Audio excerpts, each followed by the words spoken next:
Halo, what's up guys? Gimana kabar kalian hari ini? Semoga sehat selalu dan dimudahkan segala urusannya ya. Baiklah, pada video kali ini Mimin akan mencoba menceritakan alur film yang bertema sniper lagi nih guys. Singkatnya, pada film ini menceritakan seorang pembunuh bayaran yang membantai para gangster dengan sniper yang dimilikinya. Selain ia pandai menembak dengan jarak jauh, ia sangat piawai merakit bom dan pertempuran jarak dekat. Nah, daripada kalian penasaran, mari kita simak alur cerita film Elephants White tahun 2011. Semongko.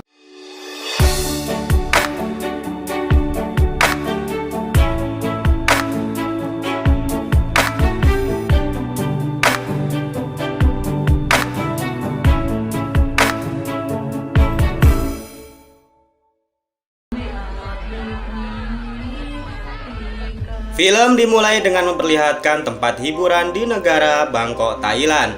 Dan yuk kita kenalan sama-sama dengan tokoh kuat pada film ini, yaitu Curtis Kurt yang diperankan oleh Jimon Honsu. Jika dilihat, orang ini sangat mengerikan dengan tatapan seorang pembunuh dingin dan badan berotot layaknya pembunuh ulung yang mengerikan. Curtis terlihat sedang santai menikmati makanan di pinggir jalan. Namun siapa sangka dalam heningnya ia mengamati sejumlah orang yang terlihat seperti segerombolan gangster. Setelah itu Curtis masuk ke dalam toilet, namun bukannya berak, ia justru merakit semacam bom dengan mencampurkan cairan yang telah ia bawa. Dan inilah hasilnya.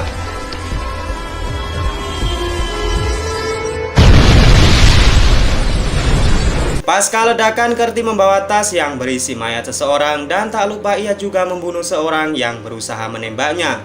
Lalu ia memberikan pistolnya kepada pria yang telah ia bawa. Dari kejadian ini kita diperlihatkan dengan sosok Curtis yang sangat cerdik sekaligus licik, di mana ia mencoba menutupi kejadian tersebut dengan meletakkan pistol ke tangan anggota gangster lainnya. Namun aksi liciknya tersebut disaksikan oleh seorang wanita yang melihatnya secara kejauhan. Scene kemudian berpindah ke sebuah rumah besar. Penasehat gangster Jangkau mendapat laporan dari anak buahnya bahwa gangster Jong Au telah melanggar peraturan dengan gencatan senjata. Namun sepertinya penasihat gangster Jangkau tidak percaya dengan kabar tersebut karena insiden serangan tersebut menggunakan bom. Berlanjut ketika Curtis sedang mengambil gaji atas apa yang telah ia kerjakan.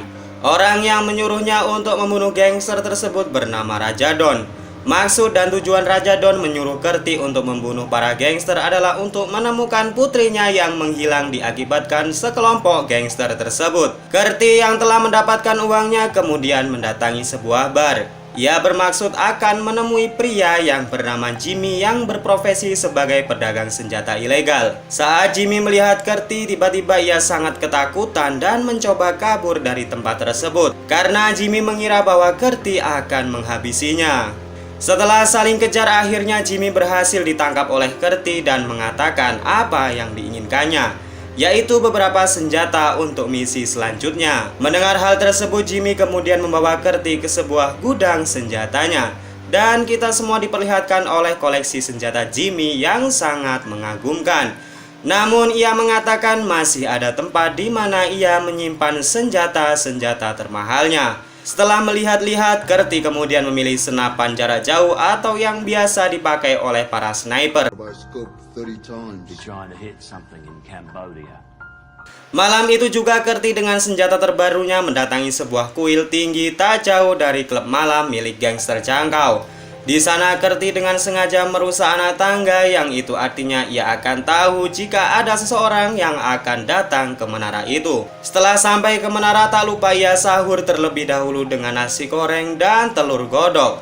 Namun di tengah makannya ia dikejutkan dengan seorang wanita cantik yang diperlihatkan sewaktu ledakan di awal film tadi. Wanita tersebut bernama Mai. Ia dengan sengaja mengikuti Curtis. Namun Curtis yang seorang pembunuh pun tidak seketika percaya. Ia kemudian mengikat tangan dan menyumbat mulut Mai dengan sehelai kain. Setelah lama diikat, Mai jatuh pingsan dan dalam pingsannya ia mengucapkan doa seperti para biksu yang sedang berdoa. Curtis yang merasa kasihan kemudian melepaskan ikatan dan bungkaman di mulut Mai dan memberikannya minum. Setelah bangun dan sadar, Curtis kemudian meminta Mai untuk membangunkannya jika kelompok gangster Jangkau datang. Belum lama ia memejamkan mata untuk beristirahat. Kerti kemudian dibangunkan Mai karena ia mendengar keributan di klub malam tersebut. Seketika Kerti kemudian melakukan aksinya dengan membantai satu persatu para anggota gangster jangkau tersebut.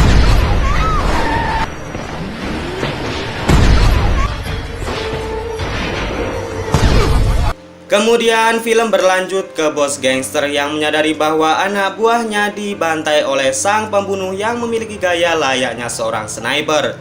Lalu Kerti bertanya kepada Mai di mana para gangster membawa para gadis yang diculiknya.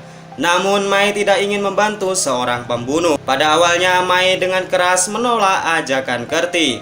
Namun karena Kerti mengancam akan membunuh para biksu, Mai kemudian memberitahu di mana para gadis yang disandra oleh para gangster jangkau.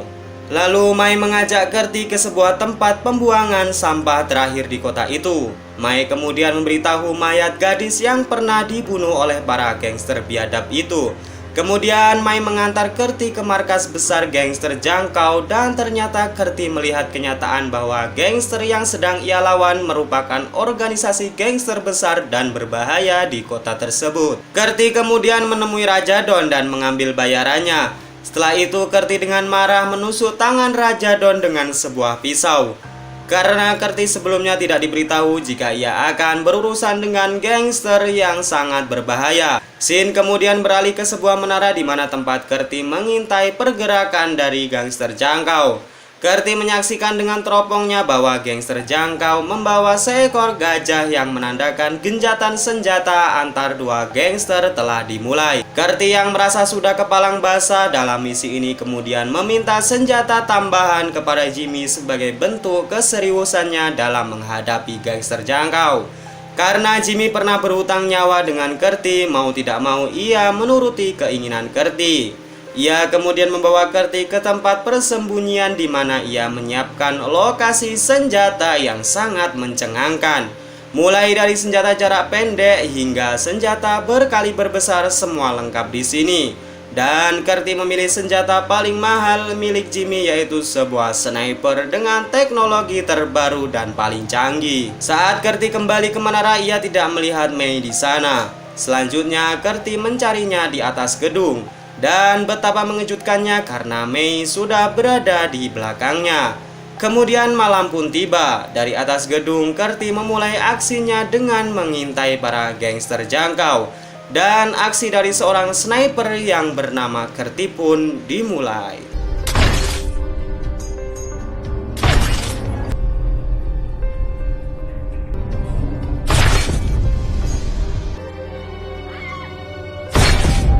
Aksinya tersebut terganggu ketika Kerti melihat Mei sudah berada bersama para anggota gangster. Dan kemudian dikejutkan dengan tembakan sniper yang berada di sisi lain gedung. Dengan susah payah Kerti kemudian mencoba membalas tembakan sniper tersebut. Namun sayang tembakannya meleset. Karena keberadaannya sudah diketahui oleh banyak gangster, akhirnya Kerti memutuskan untuk kabur dengan menggunakan sebuah mobil box. Di tengah perjalanan Kerti kemudian membuka box mobil tersebut dan betapa mengejutkannya karena di dalam mobil tersebut berisi gadis-gadis yang telah diculik oleh gangster jangkau. Para gadis tersebut menolak untuk kabur bersama dengan Kerti karena nyawanya lebih terancam dan akan terus-menerus diburu oleh gangster jangkau. Kerti kemudian kembali menuju ke menara dengan Mei. Namun karena luka tembakan yang sangat banyak membuatnya pingsan dan tak sadarkan diri saat itu juga. Cerita kemudian beralih ke markas gangster jangkau. Mereka mengetahui senjata sniper yang digunakan oleh Kerti dan menuduh Jimmy terlibat dalam serangan malam tersebut. Jimmy terus mendapat tekanan untuk membuka mulut, namun Jimmy berdalih bahwasanya ia telah dirampok dan senjatanya dibawa secara paksa oleh seorang yang tidak diketahui identitasnya. Kerti yang pingsan akhirnya terbangun dan menyadari bahwa ia telah dibantu para biksu yang sangat baik. Dan malam itu juga ia menemui Jimmy dan meminta persenjataan dengan jarak dekat. Ia juga menyerang tempat hiburan yang dimiliki gangster jangkau dan terkejut Kerti melihat bahwasannya Raja Don merupakan anggota dari gangster jangkau. Kerti kemudian dengan menodongkan senjata bertanya kepada Raja Don dengan tujuan dari misinya tersebut. Kerti kembali terkejut karena ternyata Raja Don merupakan anak kandung dari bos gangster Jangkau.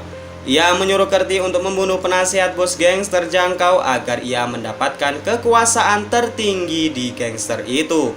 Dan Kerti akan diberi imbalan dengan berlipat ganda jika ia mampu membunuh penasehat tersebut.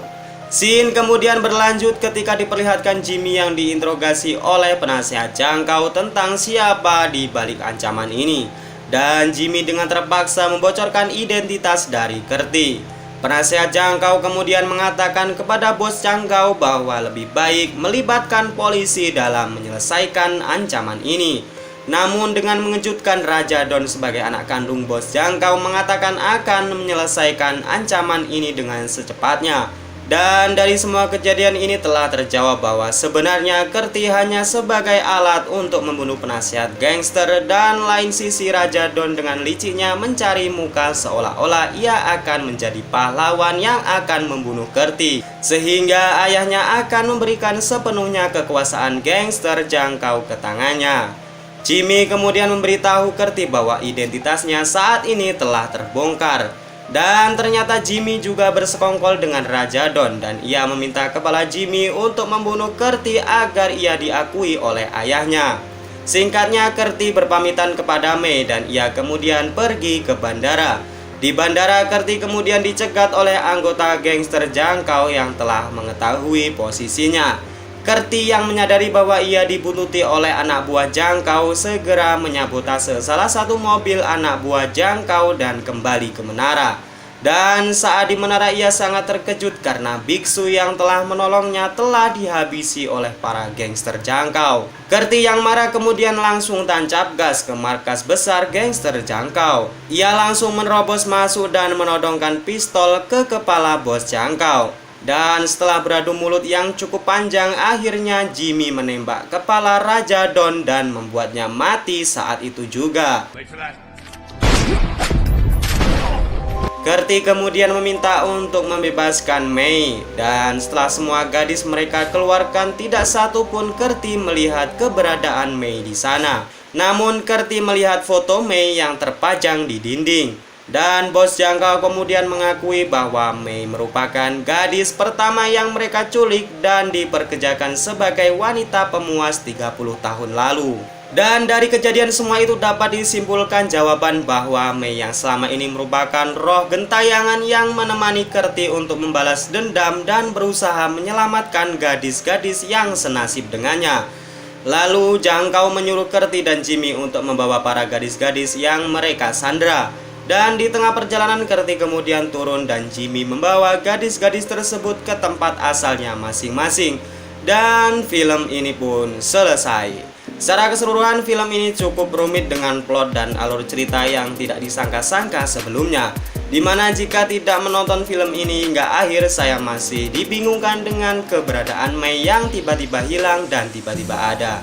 Dan akhirnya terjawab di bagian endingnya. Ya, semacam film aksi dan sedikit horor menurut saya. Namun film ini masih sangat layak untuk kalian tonton, terutama bagi kalian yang memiliki jiwa-jiwa barbar dan haus akan adrenalin. Dan cukup di sini cerita kita, semoga kalian suka dengan apa yang telah saya sajikan. Terus dukung A4Movie, share video ini ke teman ngopi dan tongkrongan kalian ya. Saya Naja, everything is okay dan bye-bye.